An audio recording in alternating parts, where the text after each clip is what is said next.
Now, I'm really having fun going through all these. The next thing we're going to go through is the auspicious planetary combinations, or yogas, for each rising sign. Now, yogas are a real crazy nut to crack in Vedic astrology, but I'm going to simplify it for you here, folks. Essentially, any interactions between two planets can be considered a yoga. Even two planets that are aspecting each other can be a yoga if they're in trine together. There's few different ways to define yogas. Another one that we commonly look for in astrology is when we see what's called mutual house exchange. So let's say if Mars is in the sign of Gemini and Mercury is in the sign of Aries. They're in each other's signs, and so there's a yoga there. Usually, though, the most lay yogas happen with conjunctions. It's when two planets are conjunct in the same sign, and so they are both interacting with the house energy, and therefore they're interweaving each other into the experience of that house that they're settled in. So that's just a combination. Yoga just means a combination of two planets. Simple as that.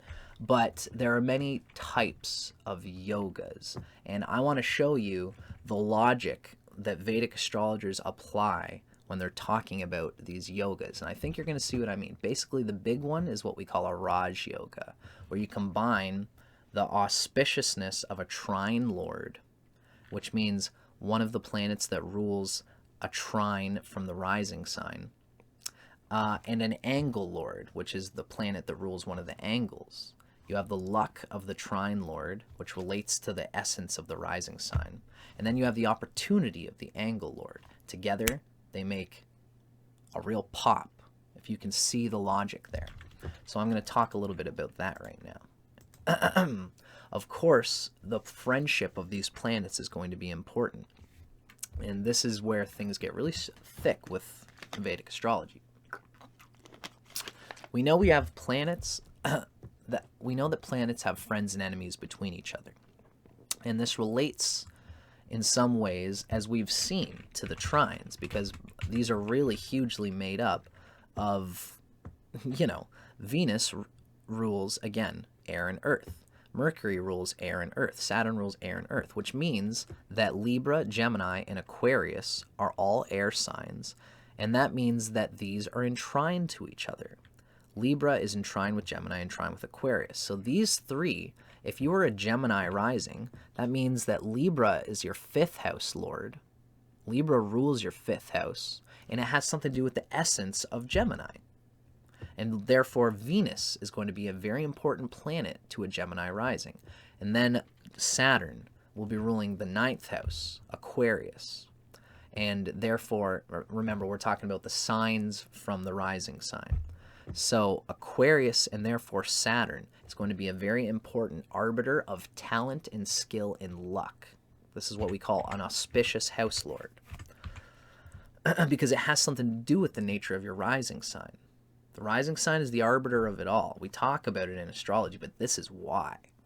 So the fifth and ninth, the dispositor of the fifth sign from the rising sign and the ninth sign from the rising sign. To clarify, we'll call it the house lords. The fifth and ninth house lords are always auspicious and lucky, talented. Now, those house lords, the fifth and ninth, can also rule other houses, right? So this is where we start to get patchy. Certain house lords are also evil and cause damage. Interestingly, these are usually the planets which are considered enemies to the rising sign's lord, the rising sign's dispositor. So, again, let's take, for example, this Capricorn rising, right? We know Saturn has Mercury and Venus for its friends. And isn't it interesting that Taurus is ruled by Venus, and Taurus is the fifth lord, the trine lord. And then Mercury rules Virgo. That is the ninth house. That's the trine lord of Capricorn as well. So Saturn has these two for its friends, but it has the sun and moon as enemies. Isn't it interesting that, the moon ruling the seventh house is kind of like, the moon is a necessary, difficult planet for Capricorn. but it's something that it needs. The hard business mentality of Capricorn isn't exactly conducive to being nice and soft in relationships, and that's why it's an evil house lord, but that doesn't mean that it's not an important energy, right? This is something we got to consider. But ultimately, what's interesting to note is that we know the 8th house is a chaotic house. It brings chaotic, destructive energy. And if it's well placed, it's a good thing, because then you've patched up that hole in your karma. Everybody's got an 8th house. Everybody's got a leaky bucket when it comes to these sexual appetites and, you know, these deep desires for power and ease in life. And it makes sense that most of the time the 8th house lord, if you look, will be an enemy to the rising sign. Not always, but most of the time, right? So it's interesting that the wisdom of Vedic astrology is inclusive in this way. So certain houses are evil and can cause damage, and if a planet rules an evil house, then it has to cause damage, even if it also is doing good things. There's going to be bad things associated with it as well. So the evil houses are typically the 3rd, 6th, 8th, and 11th houses. All of these houses are too loaded with necessary management energy and also a lusty desire for more. The 11th house in particular is considered the most evil house. Even though it has to do with our objectives and stuff, it's egotistical. And we will always feel at some level unsatisfied with our 11th house. That's part of the evil of it, is we want some kind of glory through that, whatever planet rules that house, right? Ultimately, these are the evil houses, and if a planet rules one of these houses, it's going to bring the difficulty of that house. It's interesting that some trine lords are auspicious. They're a trine lord, and they bring luck and talent, but they can also rule an evil house. And this is what we call a stained yoga.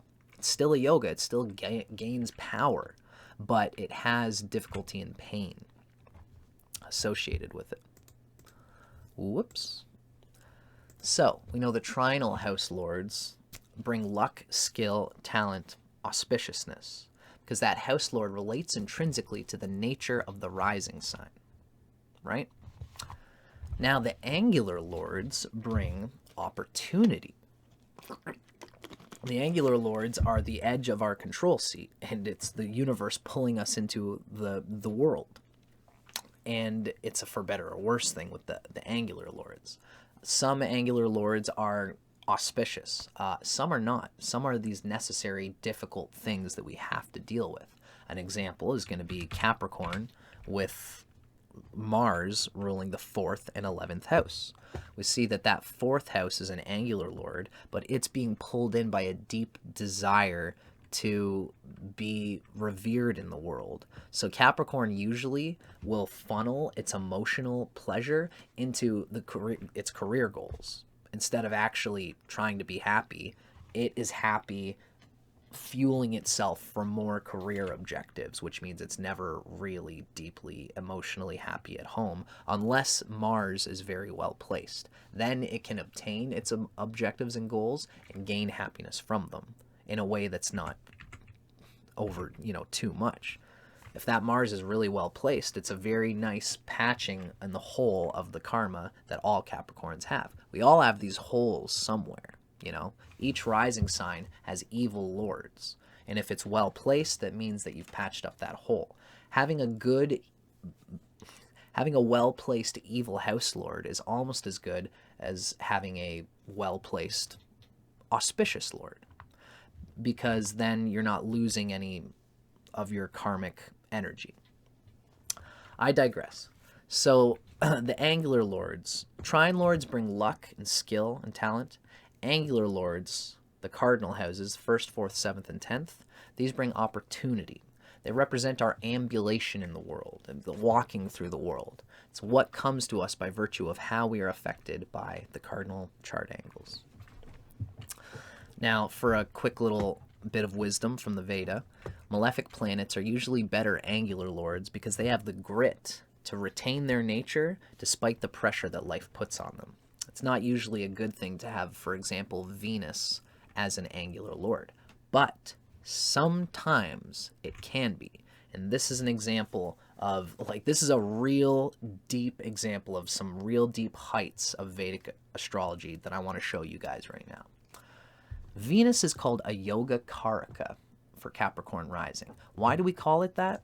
Because Venus rules an angle, the 10th house. If you count from Capricorn, Venus, Libra is the 10th sign from Capricorn. And Taurus is the 5th sign from Capricorn. That means that Venus is bringing in opportunities that inherently relates to the strength and nature of what Capricorn is, which is a calm, peaceful, almost like a gardener that slowly puts time into whatever it's doing with its career, and that is an enjoyable part of its life path. Really, the life path of Capricorn being the 5th house, because that almost relates to the sun, it's the creative, true, internal, passionate life path that we creatively want to employ. For Capricorn, the creative life that we employ is bound to be involved in career because it's also the 10th lord. So this is why Capricorn so deeply desires and to be impassioned about its career. It's an incredible thing to see, again, how this wisdom is inclusive, like I said. So Venus for a Capricorn rising is what I like to call high-stakes karma poker. Venus for a Capricorn, it's very good if it is strongly and well-placed, because then the 5th lord and the 10th lord, which are two very important houses, are very well-placed. But if it's, if this Venus is debilitated in Virgo, well, the 9th house wouldn't be the worst place for it, but if it's debilitated in Virgo and it's like got a conjunction to Saturn and it's just completely sapped out like that, then you're going to be missing very key parts of what Capricorn uses to get around in life. The 5th house and the 10th house, right? Now, ultimately, Venus it rules an angle and a trine. Now, there's no inauspiciousness, there's no evilness to that Venus. Now let's consider Mercury. Mercury is important because it rules the 9th house, and the 9th house is an earth sign, Virgo, so it's one of these trinal lords. It brings auspiciousness, it brings talent and skill. Mercury brings a playful element to the skill of Capricorn, where they are diligently feeling like it's important and feeling compelled and lucky about playing. Remember, Mercury's like a prince. What does a prince do? A prince it's like the period of life between like 6 and 12 before puberty, where you're in school and you're having fun. You're not necessarily thinking about girls yet. You're just thinking about what you want to do with your life, who you want to be, how you want to express yourself. And this is very important for Capricorn. This has to do with some of the greatest luck that it can have is if it's willing to play and to be open to the opportunities around it. If Capricorn has an ill Mercury, then it's going to not see the opportunities that are right in front of it. Now, this Mercury is, as we can see, is conjunct Venus in Gemini in the 2nd house, and it's in its own sign. So there's a real good signification here for this Mercury. The 9th lord is being combined with the opportunity of the 10th lord. And this is how opportunity and skill come together for this person. But this Mercury also rules what? It rules Virgo, the 9th house, but it also rules Gemini, which is the 6th sign from Capricorn. I thought Mercury was an auspicious planet. I thought Mercury was a good thing. Well, this just goes to show you that life doesn't always make it easy for us to have these kinds of great heights of yoga. There's only a few combinations that are perfectly stainless.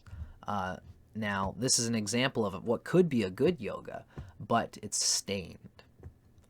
Mercury and Venus conjunct in a Capricorn rising chart is called a stained yoga. Now, if these are a strong and unafflicted Venus and Mercury, if they're strong, unafflicted planets, they can bring great gains. And this is like huge, famous, like people that have these kinds of combinations. They don't even necessarily need to be famous. There's probably lots of people who aren't famous but have deep, deep, delicious soul satisfaction and opportunities through yogas like this.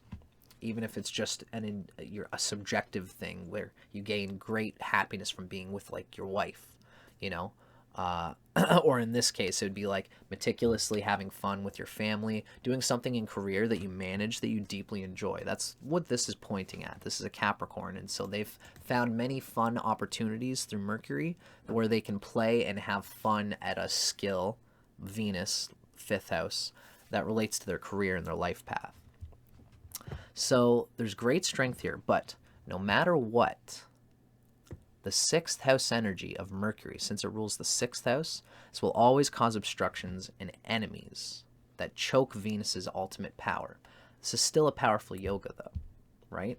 So we have to consider these things whenever we're talking about a conjunction of two planets. We have to consider the houses that they rule, because that 6th house energy has to take care of its body somehow, and it has to do it through this Mercury, and therefore for this Capricorn, the Venus and Mercury combination, it's going to have some of its possible greatness wasted on the person actually having to take time to take care of themselves, take care of their debts, take care of their whatever it is that whatever toxins are in their body from working so hard.